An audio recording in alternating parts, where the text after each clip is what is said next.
Good morning, students. It's me, Miss Sania, and today we are back with another lesson. As you all know, that we have completed formative phase of Pakistan, in which we have discussed a different timeline of historical background, along with why there was a delay in constitution. So today I am taking a start with era of General Ayub Khan. Well, this SLO plays a very important place because multiple questions along with MCQs were included into your past papers. But before moving forward, hurry up, grab your notebook along with pencil and pen and start noting the important pointers. And yes, you're familiar with the other guidelines. So let's move forward. We are going to discuss in detail the era of General Ayub Khan starting from 1958 and ending till 1969. But we are not going to cover each and every aspect of this era into this slide. Only we are going to focus on one SLO. So let's move forward, and then one by one we are going to cover the rest of one. Now, starting with early life of General Ayub Khan. General Ayub Khan was born on May 14, 1907 in the village of Rehana in what is now called as Pakistan. It means that we are talking about when we were living in the subcontinent. So that was a place, a village which was known as Rehana.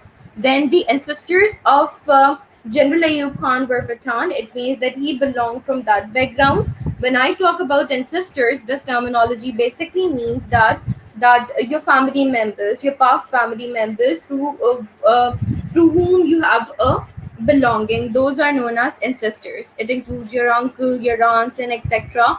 Your previous generation. Now, early life of General Ayub Khan. His father had served as a junior commissioner officer in the Indian Army. Ayub attended village school, then went to Muslim college at Aligarh in 1922. Now, when I talk about the military career of General Ayub Khan, so first he got selected in military academy for getting military education. Then after passing out from Royal Military Academy in 1927, he was appointed as second lieutenant in Royal British Army. Then after 3 years ago, then it means that before that time, he was promoted as a lieutenant in 1930, and then he was an intelligent and a brave soldier. In short span of time, he was promoted as a captain in 1973. So you can see the journey, that how he got selected, from where did he got his education, and then how he served our country. Then in 1940 he was appointed as a major in army. Now the ranks which I'm telling, first we have started from lieutenant, then we came to brigadier, and then to major. So these are basically the ranks accordingly, that once when you're promoted, then you're promoted to a higher designation. So one by one, his designation is increasing according to the career capabilities and his contribution towards which he have given for the army. Then in World War II, he posted at Burma, where he was promoted as colonel. Colonel is basically the highest rank in army on the day. It means, so you can see very clearly that when he was promoted to Burma, Burma is basically a place where wars were going on, and at that time his army, or you can say that at that time he has given his 110% contribution into that war. Due to this, he got the rank of the colonel. On the day of partition, he was serving as a brigadier of British Army in 1947. Then you can see that in British Army in 1947, he was serving as a brigadier. He was appointed commander in chief in 1951, and then he became a powerful public figure. It means that we got independence, we came to Pakistan, then after that, he is serving as a commander in chief in 1951, and obviously, due to his contribution in army, he was served, and you can say that he was considered as a powerful public figure for the people.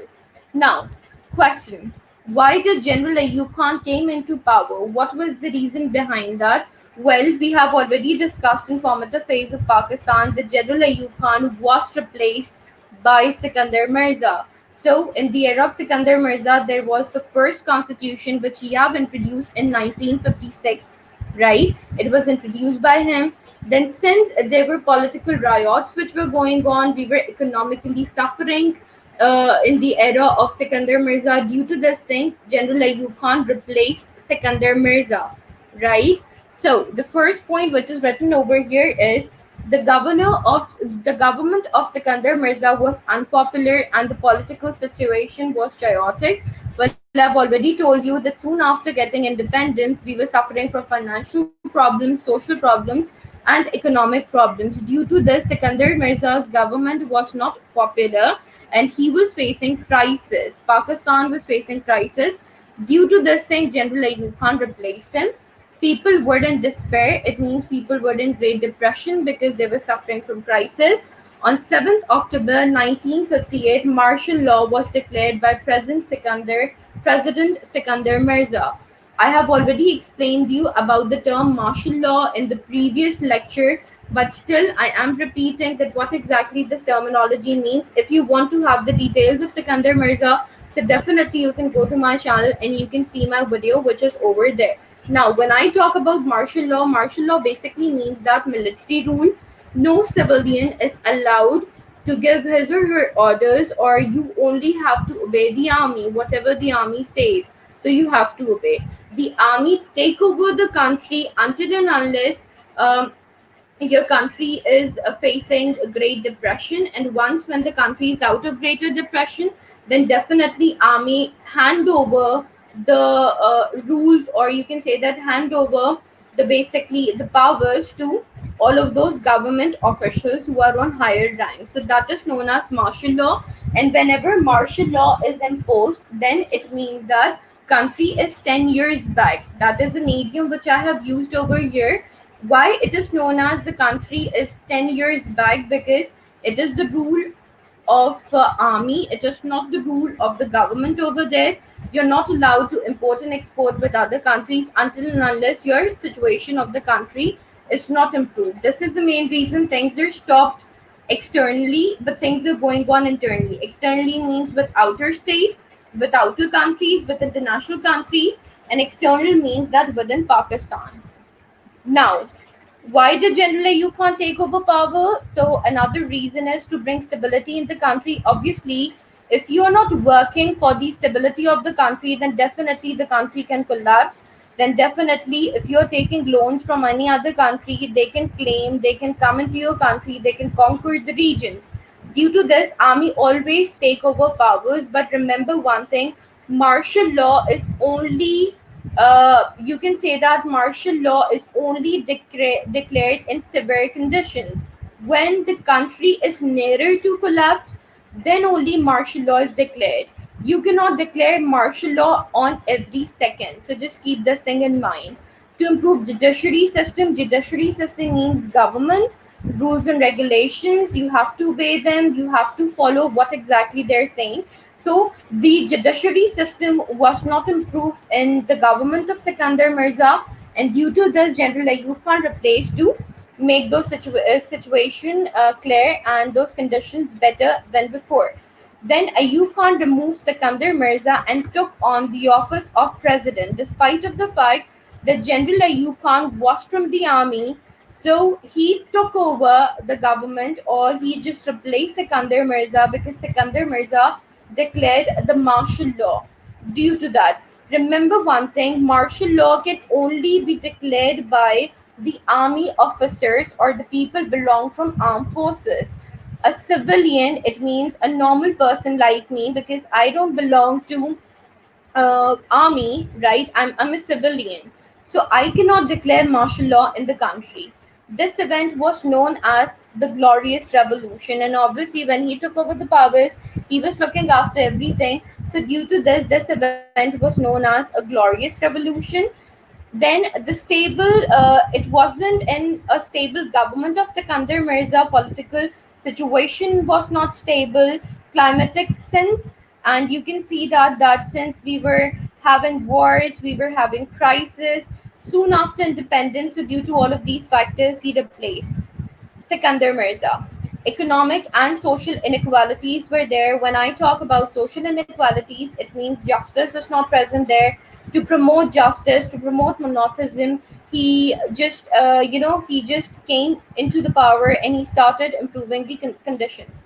When I talk about economic basically means government, it means money, it means that how you're utilizing those resources. Limitation of civil liberties provoked increasing discontent with his regime.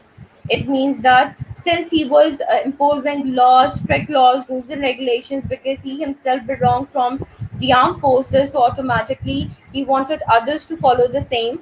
So at that time, when he was ruling Pakistan, so people have to follow his rules on regular basis, and the rules were imposed onto people. Nobody can say no to him. So all of these things happened when he came into the power, and these were the reasons that why did he came into the power. We are going to discuss rest of the part in the next presentations which are going to appear onto the channel. So the assignment for today is question number 1, who was General Ayub Khan, and question number 2, did discuss the reasons for the promulgation of martial law and General Ayub Khan coming into power. Now, promulgation of martial law, it means implementation of martial law, that why martial law was introduced, and then why General Ayub Khan came into power. So you have to discuss each and everything in detail, and then you have to post your answers on KP under my instructions over there. So thank you so much everyone for watching. And still, if you're having any sort of questions, you can ask me on KP. I will respond you over there. And yes, inshallah, we'll return back with another presentation for all of you. I hope this presentation turned out to be something informative and important for all of you. Till then, take care, barakallah, and Allah Hafiz.